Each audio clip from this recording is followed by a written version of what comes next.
The development of Shanghai's Pudong area represented a major step forward in the reform and opening up.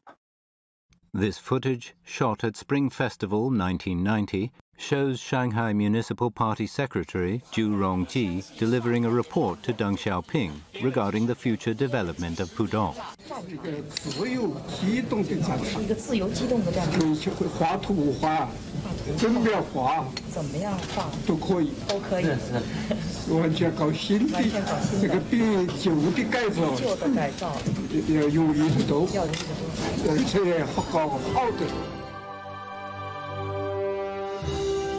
On April the 18th, 1990, the development and opening up of Pudong was officially launched as a project of national strategic importance.